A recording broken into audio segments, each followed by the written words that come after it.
Hello divine फेमिनाइन्स। आज के इस सेशन में हम बात करने वाले हैं सेल्फ़ बाउंड्रीज़ के बारे में कि क्यों कई सारे लोग आपकी सेल्फ़ बाउंड्री को बहुत ज़्यादा हल्के में लेते हैं। क्यों यहाँ पर यूनिवर्स ये पैटर्न बार बार रिपीट करता रहता है। क्यों आपको सेल्फ़ बाउंड्री बनाने के लिए ज़रूरत से ज़्यादा तकलीफ़ उठानी पड़ती है। क्यों कोई आपकी सेल्फ़ बाउंड्री की रिस्पेक्ट नहीं करता और क्यों डिवाइन बार बार आपके सेल्फ़ बाउंड्रीज़ को वीक बनाता रहता है। क्यों डिवाइन बार बार आपको आपकी सेल्फ़ बाउंड्रीज सेट करने के लिए बोलता है। मतलब एक तो खुद ही डिवाइन ऐसी सिचुएशन क्रिएट करता है जिसकी वजह से बार बार आपकी सेल्फ़ बाउंड्रीज़ खतरे में आ जाती है और खुद ही डिवाइन बार बार आपको ये कहता है कि यहाँ पर आपको आपकी बाउंड्रीज़ सेट करना ज़रूरी है। तो यहाँ पर हम पहले तो इस बात को समझते हैं कि बाउंड्रीज़ कितनी तरह की होती हैं। पहले तो physical, emotional, financial, social, even अगर हम जर्नी में भी बात करें तो हम एनर्जी वाइज भी बाउंड्रीज सेट करते हैं, राइट। तो यहाँ पर अगर हम बाउंड्रीज़ की बात करें तो बाउंड्रीज़ में आपकी हर वो चीज़ मैटर करती है जो आपसे रिलेट करती है।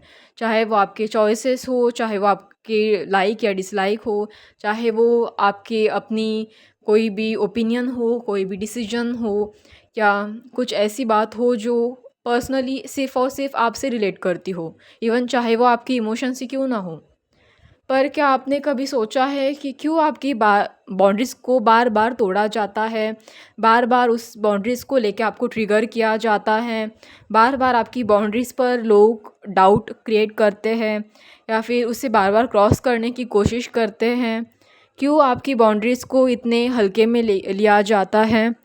क्या वजह है जिस वजह से आपको मतलब सामने वाले इंसान को हर बार आपकी बाउंड्री जो है, सेल्फ बाउंड्रीज़ है, उसे याद दिलाना पड़ता है। तो सबसे पहली बात, एक तो आप ज़रूरत से ज़्यादा इमोशनल होते हो, तो इसीलिए वहाँ पर लोग आपको काफ़ी ज़्यादा हल्के में ले लेते हैं। उनको लगता है आप इमोशनल फुल हो, क्योंकि आप ज़रूरत से ज़्यादा इमोशनल हो। तो ऐसे लोगों को टारगेट करना सोसाइटी के उन इमोशनलेस पर्सन्स को ज़्यादा इजी टारगेट लगता है, वो ज़्यादा इजी लगता है। मतलब एक तरह से जो कार्मिक लोग हैं, जो काफ़ी टॉक्सिक लोग हैं, उनके पास तो इमोशंस होते ही नहीं है पहले से ही। और आप अगर उन्हें मिल जाओ जो बहुत ज़रूरत से ज़्यादा इमोशनल हो चुके हो, जिनके इमोशंस उन्हें खुद ही हैंडल करने नहीं आ रहे, तो ऐसे लोग उनके लिए एक बलि का बकरा बन जाते हैं। बलि का बकरा यानी कि ईज़ी टारगेट, जिसे वो इजीली टारगेट कर सकते हैं और इजीली मैनिपुलेट करके अपने कंट्रोल में ले सकते हैं और ऐसे लोगों का इजीली अपने फ़ायदे के लिए इस्तेमाल कर सकते हैं। तो यहाँ पर क्या होता है, तो उनको आपके इस इमोशनल चीज़ों को ट्रिगर करना आसान बन जाता है, आपके उस वाउंड को ट्रिगर करना आसान बन जाता है और इस वजह से उन्हें ऐसा लगता है कि आपकी वो जो बाउंड्री है ना, उसे वो इजीली क्रॉस कर सकते हैं। ये एक रीज़न है जो उनको आपकी बाउंड्री क्रॉस करने पर आसानी से आपको अपने अंडर में लेने के लिए आसानी से एक खत पानी डालता है, पता है, मतलब लाइक एक इजीली वो चीज़ उनकी अंडर में लेके आता है। आपकी वो जो बाउंड्री है उसे क्रॉस करने के लिए उनको एक इजी वे मिल जाता है एक तरीके से। आई होप आप मेरी बात को समझ पा रहे हो। क्योंकि देखिए, जो इंसान अपने इमोशंस को नहीं समझ सकता ना, वो इस दुनिया में नेगेटिव लोगों से कभी नहीं बच सकता।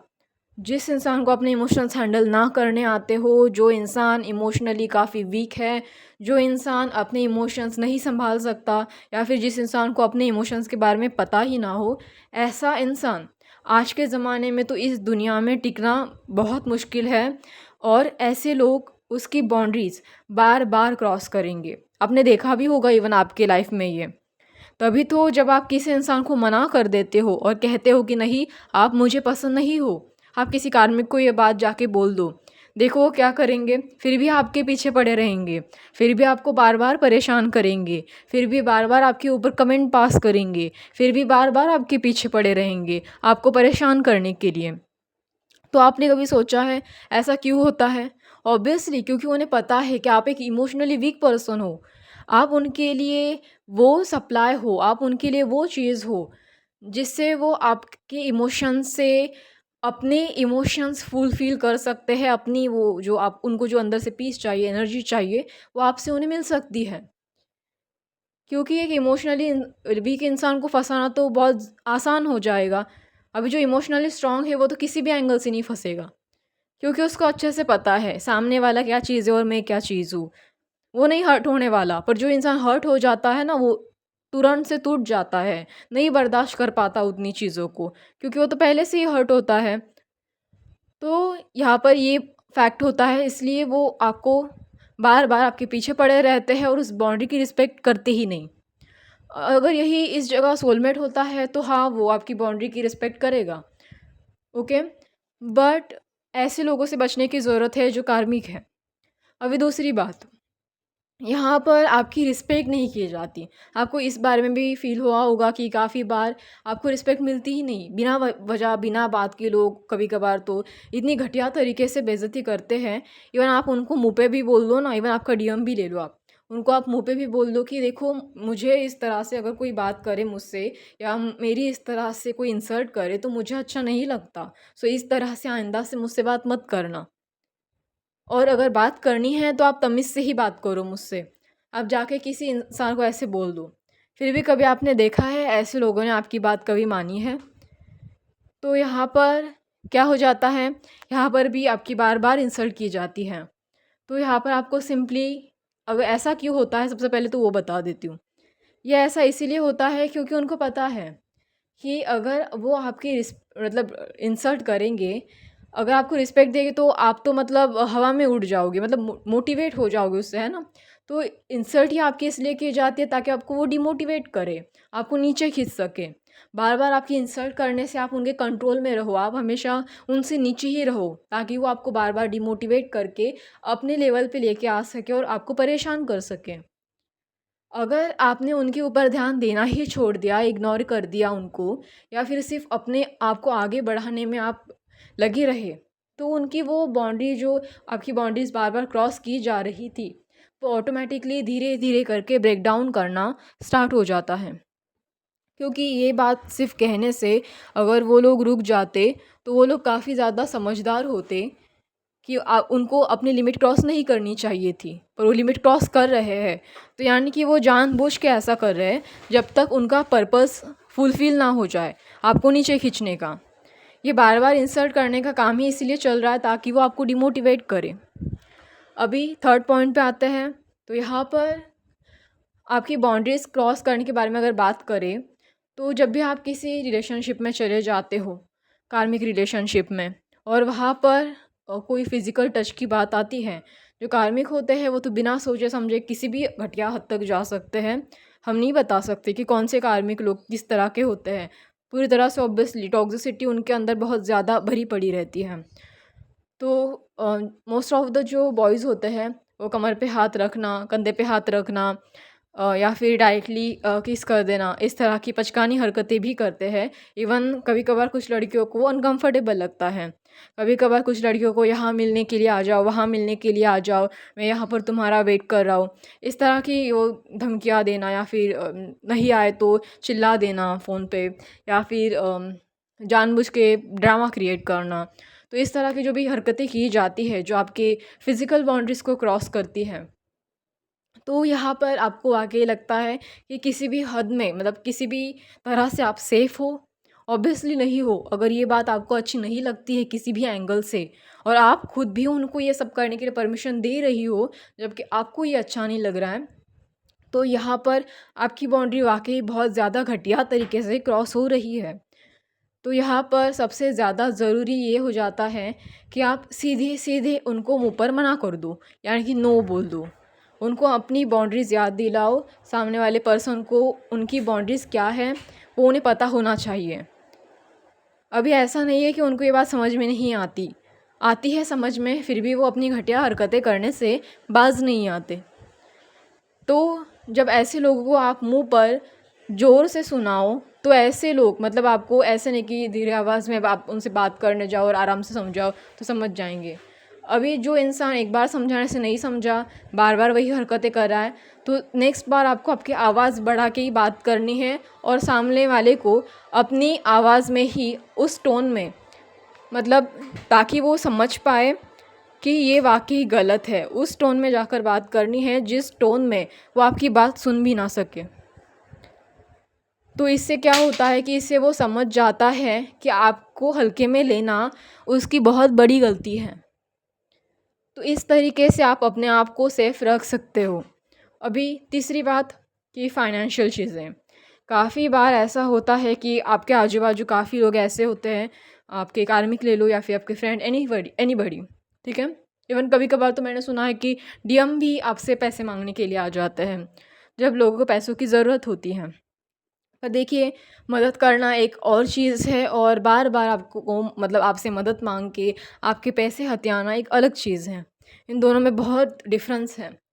मदद उस इंसान की जाती है जो ज़रूरतमंद हो और उसको आपकी मदद की कदर हो। अभी जो इंसान बार बार आपको पैसे मांग रहा है क्योंकि आप दे रही हो और आप सामने से मना भी नहीं कर रही हो कि नहीं देखो, मैं अपने मेहनत से बहुत मेहनत करके ये पैसे कमाती हूँ, तो बार बार तुम्हें नहीं दे सकती मैं, क्योंकि मुझे उसके लिए मेहनत करनी पड़ती है, जबकि तुम वो नहीं करते। तो आपको वो बात उनको क्लियर करनी पड़ेगी कि मैं कौन सी चीज़ों के लिए, किस चीज़ के लिए मदद कर सकती हूँ। उनके हर बार के बकवास बहानों पर अगर आप यकीन करके बार बार उस चीज़ों को क्रॉस चेक किए बिना इसी तरह से मदद प्रोवाइड करोगी, तो आराम से कोई भी आपको धोखा देगा, उल्लू बनाएगा और आप उल्लू बनती रहोगी। तो इससे भी क्या हो जाता है, इस चीज़ में तो आपको सबसे ज़्यादा पैसों के मामले में, मतलब आपसे पैसे निकालने के लिए इमोशनल ब्लैकमेल बहुत अच्छे से करते हैं लोग कि देखो, तुम मेरे इमोशंस को तो समझती ही नहीं, मेरी ज़रूरतों को तो समझती ही नहीं, तुम्हें तो मेरी कुछ पड़ी ही नहीं है, तुम मुझसे प्यार ही नहीं करती। अगर वाकई सामने वाला आपसे प्यार करता तो ये बात तो ज़रूर समझ जाता कि आपकी भी कोई अपनी लिमिट है, आपकी भी अपनी भी कोई ज़रूरतें हैं। सिर्फ़ अपनी ज़रूरतों के लिए वो सामने वाले से ऐसे हाथ तो नहीं फैलाता, है ना? तो आपको भी अपना पॉइंट ऑफ व्यू इस तरह से सामने वाले को क्लियर करना है ताकि वो अपनी गलती समझ पाए। उसको पता हो कि आपकी बाउंड्री हल्के में नहीं ली जा सकती। आप अपनी बाउंड्री के लिए यहाँ तक कि मतलब अगर वो पैटर्न बार बार रिपीट हो रहा है तो यूनिवर्स आपसे कह रहा है कि आपकी बाउंड्री अभी भी काफ़ी वीक है, इसीलिए इस बारे में बार बार वो पैटर्न रिपीट हो रहा है और इस बात पर बार बार ट्रिगर किए जा रहे हो। आप बार बार वही चीज़ रिपीट हो रही है क्योंकि आप स्ट्रॉन्ग एक्शन ले ही नहीं रहे हो। आपको जो पॉइंट ऑफ व्यू स्ट्रॉन्ग तरीके से बोलना चाहिए सामने वाले को, आप नहीं बोल रहे हो। आप अपना गुस्सा सिर्फ़ अपने ऊपर उतार रहे हो क्योंकि सामने वाले को, मतलब सामने वाला आपको परेशान कर रहा है और आपको बस अंदर से गुस्सा आ रहा है कि मैंने अपने लिए स्टैंड क्यों नहीं लिया। पर बाद में गुस्सा उतारने से तो कोई फ़ायदा नहीं है। आपको पहले ही स्टैंड लेना पड़ेगा, जबकि आपको जहाँ मतलब सिचुएशन में अपने आप को प्रोटेक्ट करने की ज़रूरत थी। बाद में मैंने ये नहीं किया, वो नहीं किया, वो कहने से तो कोई फ़ायदा ही नहीं होगा। अभी बात करते हैं आपके सोशल बाउंड्रीज़ की, जहाँ पर देखिए लोग आपके पर्सनल चीज़ों में ज़रूरत से ज़्यादा इंटरफेयर करते हैं। तो ऐसे चीज़ों में आपके जो फ्रेंड्स होते हैं, आजू बाजू के बेस्ट फ्रेंड ले लो, कोई और ले लो, आपको नहीं अच्छा लगता कि वो आपके जर्नी के बारे में बात करे, आपको बिना बात के बकवास करे, या फिर किसी भी हद तक आपको मैनिपुलेट करने के लिए आपको समझ में आता है, मतलब कि हाँ, सामने वाला मैनिपुलेट कर रहा है, कुछ तो रॉन्ग है। इवन आपको थोड़ा डाउट भी आता है वहाँ पे और आपको लगता है कि सामने वाला ज़रूरत से ज़्यादा आपकी चीज़ों में इंटरफेयर कर रहा है, तो आपको सीधा बोल देना है कि नहीं, तुम मेरी चीज़ों में इंटरफेयर मत करो। और तो फिर आपको क्या लगता है कि ऐसा करके सामने वाला मान जाएगा? मुझे नहीं लगता कि ऐसा करके सामने वाला मान जाएगा। ये सब तो कहने में आसान है एक्चुअली, पर ऐसे लोग बहुत टॉक्सिक होने की वजह से इतने ज़्यादा जल्दी बाज नहीं आते। वो आपको परेशान करना उनका एक बहुत बड़ा मकसद होता है। आपको आपकी चीज़ें कैसे ख़राब की जाए, इसलिए वो दिन रात मेहनत करते हैं आपकी एनर्जी ड्रेन करने के लिए। दिन रात आपके पीछे चिल्लाते हैं, दिन रात आपकी चीज़ों पे नज़र रखते हैं। तो इतना आसान तो नहीं है कि ऐसा किसी के मुंह पे बोल दो और वो तुरंत से आपकी चीज़ों की तरफ ध्यान देना छोड़ देंगे या इंटरफेयर करना छोड़ देंगे। नहीं। तो अभी यहाँ पर आपको क्या करना है, आपको यहाँ पर उन लोगों को कन्फ्यूज़ करके रखना है। इस तरह से कन्फ्यूज़ करना है कि वो खुद ही ना समझ पाए कि आपकी लाइफ में चल क्या रहा है। मतलब आपको थोड़ा स्मार्ट वे में, स्मार्ट तरीके से डील करनी है, सिंपल। आपको इस तरह से कन्फ्यूज़ करना है उनको कि वो मतलब खुद ही कन्फ्यूज़ हो जाए कि मान लो कि देखिए, आप अगर कोई आपसे पूछेगा कि आपका रिलेशनशिप अभी भी उस इंसान के साथ है क्या, या फिर ब्रेकअप हुआ है तो अभी आप फिर से उस इंसान के साथ जाओगे क्या, या फिर जानबूझ के आप वो इंसान क्या करता है क्या नहीं करता है, तो आपको अपने रिलेशनशिप के बारे में उनको कुछ भी ढंग से, कुछ भी सीधे, जितनी भी डीप इन्फॉर्मेशन है कुछ भी बिना दिए, कुछ भी पूरी डिटेल में ना बताते हुए, सिंपली सिर्फ हाँ हाँ हाँ करके, या फिर मतलब ऊपर ऊपर की बातें इधर उधर घुमा घुमा कर उनको कन्फ्यूजन में डालना है। अब देखिए, हर किसी की सिचुएशन तो अलग होती है, तो आप इसको चीज़ मतलब इस बात को अपने तरीके से डील करके हैंडल कर लो। इतना स्मार्टली आपको हैंडल करना तो आना ही चाहिए, वरना लोग ज़रूरत से ज़्यादा इंटरेस्ट ले लेकर आपकी चीज़ों को और ख़राब कर देंगे, जबकि वो उनसे रिलेट भी नहीं करती। यह आपकी अपनी लाइफ है और लोग तो बस मज़े लेने के लिए बैठे हैं यहाँ पर। इवन खुद लोगों ने अपने आजू बाजू भी बाउंड्री सेट की हुई होती है, पूरी दुनिया अपने आजू बाजू बाउंड्री सेट करती है, पर उन लोगों को, मतलब जो लोग स्पेशली टॉक्सिक हैं, उन लोगों को तभी अच्छा नहीं लगता जब आप बाउंड्री सेट करते हो, क्योंकि वो एनर्जी मिलना बंद हो जाता है, आपकी लाइफ में वो प्रॉब्लम नहीं क्रिएट कर पाते, तो उनको क्यों अच्छा लगेगा, क्योंकि आपने बाउंड्री सेट, जबकि आपने बाउंड्री सेट की है। ठीक है, तो अभी यहाँ पर थर्ड पॉइंट आता है। यहाँ पर ये रहा हमारा सोशल बाउंड्रीज़ का। इवन यहाँ पर बात करते हैं एनर्जी। अभी एनर्जी के लिए तो आपको एनर्जी प्रोटेक्शन ही लेना पड़ेगा, क्योंकि विदाउट एनर्जी प्रोटेक्शन लिए बिना आपकी एनर्जी जब हाई वाइब्रेशन में रहती है तभी आप सेफ़ होती हो, लो वाइब्रेशन में होती है तब ऐसे अटैक बढ़ जाते हैं। तो ऑब्वियसली आपको हमेशा हमेशा हाई वाइब्रेशन में ही रहना होगा, पर अभी ऐसा होता तो है नहीं, क्योंकि आपके वाइब्रेशन क्या होते हैं, कभी अप्स कभी डाउन होते हैं, है ना। तो ऐसे टाइम पे हमेशा एनर्जी को जब अटैक होना स्टार्ट हो जाए तो आपको तुरंत समझ जाना है कि कहीं ना कहीं आपकी एनर्जी लो हो गई है। आपको तुरंत अपना इनर वर्क करके, मेडिटेशन करके, या अब किसी जो आपके हीलर्स वगैरह होते हैं जिससे आप कांटेक्ट में हो, तो ऐसे लोगों के कांटेक्ट में रहकर अपने आप को हील करना है। इस तरह से आपकी ये बाउंड्रीज तो आराम से सेट हो जाएगी, जिससे आप अपने आप को प्रोटेक्ट कर पाओगे। ओके, सो यहाँ पर अभी और कुछ चीज़ों के बारे में अगर हम बात करें, तो जैसे यहाँ पर कुछ लोग होते हैं जो आपके ओपिनियन को बिल्कुल इम्पोर्टेंस नहीं देते, मतलब आपको बहुत ज़्यादा अंडर एस्टिमेट करते हैं कि अरे छोड़ो, क्या इसकी बात सुनना, लाइक दिस। ठीक है, सो यहाँ पर आपको क्या करना है, जब इम्पोर्टेंट पॉइंट हो ना, मतलब उनके लाइफ में कुछ बहुत ज़्यादा इम्पोर्टेंट चीज़ हो रही हो, या फिर बहुत वो दुखी हो, और बाकी के लोग उनको एडवाइस दे रहे कि देखो तुम ऐसा करो, तुम वैसा करो, आपको उनकी लाइफ से कोई लेना देना ही नहीं रखना है, क्योंकि वो आपके छोटे से ओपिनियन तक नहीं सुन सकते, उनकी ओपिनियन को तो आपके ओपिनियन तक इम्पोर्टेंस नहीं दे सकते। तो आपको उनको सीधा इग्नोर करना है, स्पेशली उस टाइम पर जिस टाइम पर वो आपकी चीज़ों को वैल्यू नहीं करते। अभी जब उनको पता है कि आप उनको उस टाइम पे इग्नोर कर रहे हो, जिस टाइम पे लोग उनको एडवाइस देने में लगे हुए हैं, ठीक है, तो वो खुद ब खुद ही आ जाएंगे आपके पास आपका ओपिनियन मांगने। अगर उन्हें आप इम्पोर्टेंट लगते हो, आपका ओपिनियन उन्हें ज़रूरी लगता है, तो खुद आ जाएंगे, या फिर एक तो नहीं आएंगे तब भी आपका कुछ नहीं बिगड़ता। ठीक है, तो ऐसे लोगों को बिना बात के ओपिनियन देना ही छोड़ दो, जिनको आपके ओपिनियन की केयर ही ना हो। यहाँ पर और आपकी बात आता है आपकी टाइम के बारे में। ये जो छोटी छोटी चीज़ें हैं ना, उनमें भी आपको बाउंड्री सेट करना ज़रूरी होता है। पहले जो चीज़ें मैंने बताई, वहाँ पर जो मेन हमारे बाउंड्री सेक्शन होते हैं उसको मैंने आपको क्लियर कर दिया, पर कुछ छोटी छोटी चीज़ें डेली हमारे लाइफ में होती है जहाँ पर हम भूल जाते हैं बाउंड्री सेट करना। तो जब आप ऐसी गलतियाँ करते हो ना, तब भी आपकी एनर्जी डिस्टर्ब होती है। तो यहाँ पर बात आती है आपके लाइक और डिसलाइक के बारे में। कुछ चीज़ आपको अच्छी लगती है, कुछ नहीं लगती है, तो वो भी आपको सीधा सामने वाले को बोलकर क्लियर कर देनी है। आई होप आज का ये सेशन आपको अच्छा लगे। धन्यवाद।